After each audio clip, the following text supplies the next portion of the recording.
Successful retirement is about making great or wise choices. I've got 3 tricky decisions and choices you've got to make in retirement. That and more coming up.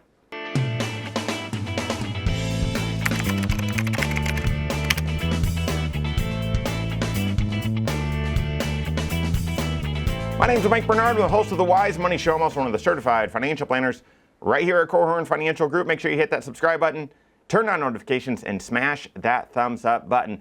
You need to take a comprehensive approach to your financial life. There's 6 areas to your financial life, my financial life, everyone's financial life. And financial planning is all about looking at all 6 of those areas and the financial choices that you have to make through that. Well, how will it impact each of these 6 areas? And then of those range of choices, selecting the one that brings synergy, that brings benefits to as many of those 6 areas as possible, selecting the great choice among a range of good options. That's financial planning. That's what it's all about. And in retirement, and really the path to get there as well, tons of choices.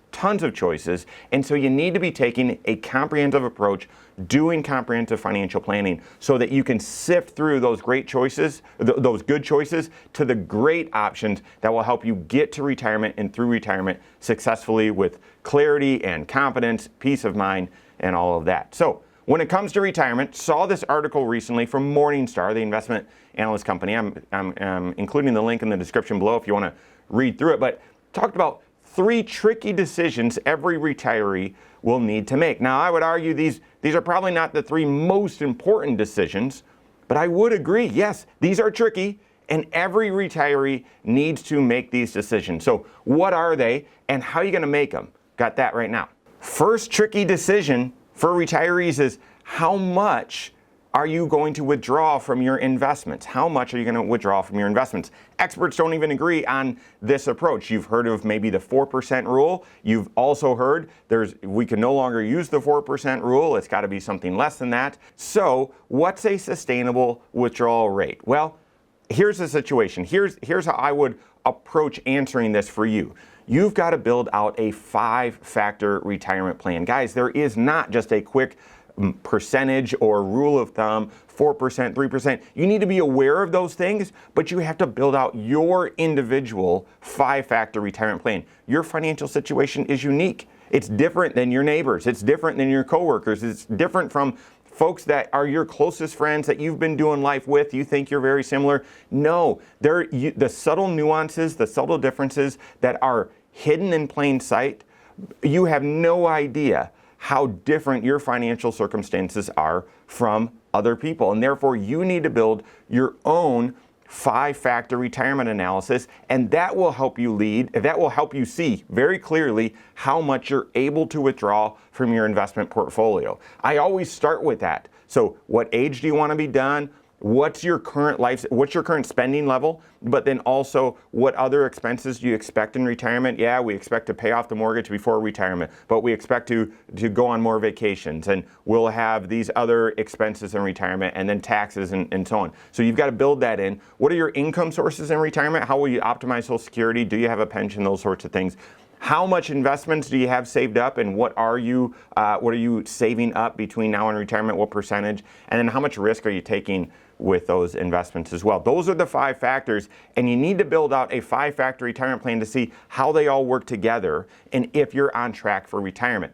That confidence rate, that result of that planning, that will help guide you to how much can you draw and should you draw from your investments. I want to get to a confidence rate of in the high 80s, if not to 90, so that I feel confident that you're doing what it takes to be on track for retirement. But then I always gut check that. I always sort of do a stress test on that to say, well, what percentage would we be withdrawing? Would it be 4%? Would it be 3.5%? Would it be 3.2%? Just to double check. I wouldn't start with a withdrawal percentage and say, well, that's my guide alone. You've got to look at your individual financial situation, your 5-factor retirement plan. That's a way to answer this tricky retirement question for you. Second tricky decision every retiree is going to need to make, and that is, how are you going to manage the risk of needing long-term care services out there in the future. The article is stating it,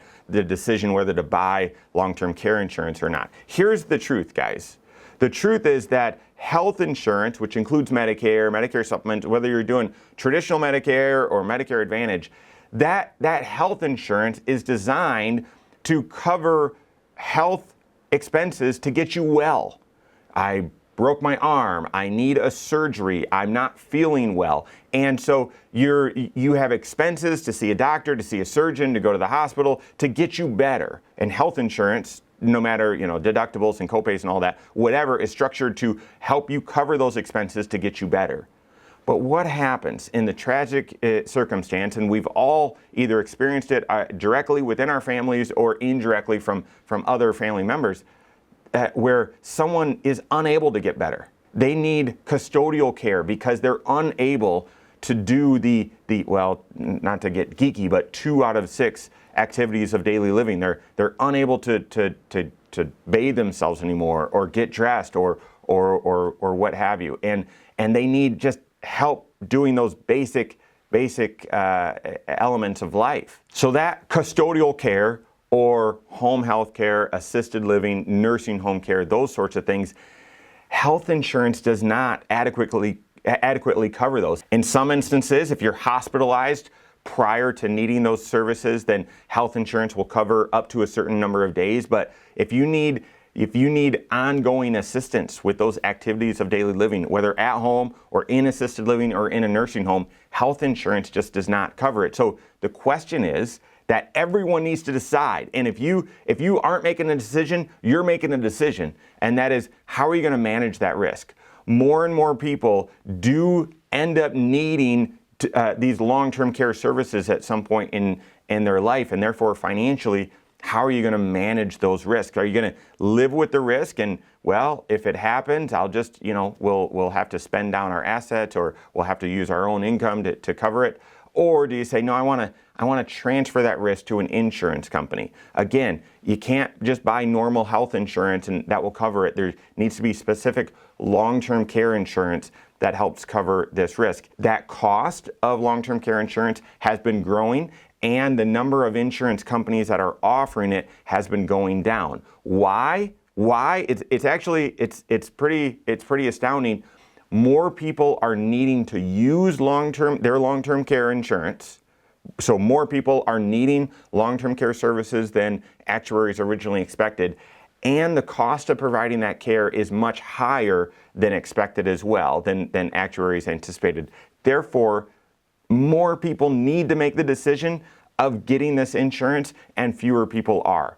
Work with your certified financial planner to see, well, are you going to be self-insured from this risk? What would the financial risk be if you lived with this risk? And what are your options to transfer this risk? One of the tricky decisions every retiree needs to make is, how are you going to manage the risk of needing long-term care services? And then the final tricky decision that every retiree needs to make, this article suggests, is whether or not to use an annuity as an investment tool in your retirement approach. Now, annuities are an extremely controversial financial instrument, and that's because they're intended for a certain reason, and oftentimes they're used for something completely different. And what do I mean by that? Well, an annuity can either be an investment, invested in the markets and so on, or just in a fixed interest-bearing account, or it's an income stream. It's an investment, or it's an income stream, or it could be both. To help you navigate this tricky decision, work with your certified financial planner from an investment standpoint. See if it makes sense for many people. It might, the fixed side, if you need some fixed interest investments that are tax sheltered, but more so working with your CFP to see from an income standpoint, do you need this? Does it make sense? You give up a lot of flexibility, you give up a lot of choice when using annuities, but they do offer some guarantees that in some circumstances may make sense, so you got to work with your certified financial planner on that. Okay, so those are just a handful, 3 tricky decisions every retiree needs to make, and a little bit of context on how you're going to make each of those decisions. But bigger than that, bigger than how are you going to make each of those decisions. What's your approach? What's your process to making these big, tricky, complicated retirement decisions?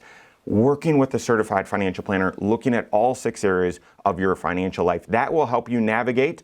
Again, what's the appropriate withdrawal rate for your retirement situation?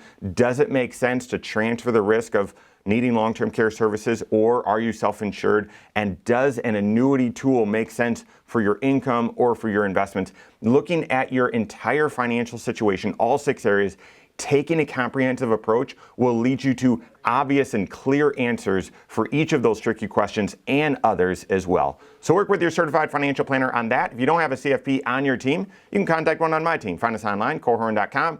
That's Korhorn with K, wisemoneyshow.com. You can find us there as well, or send us an email, info@Korhorn.com. All right, there you have it. Go out and take your next wise step in your financial life.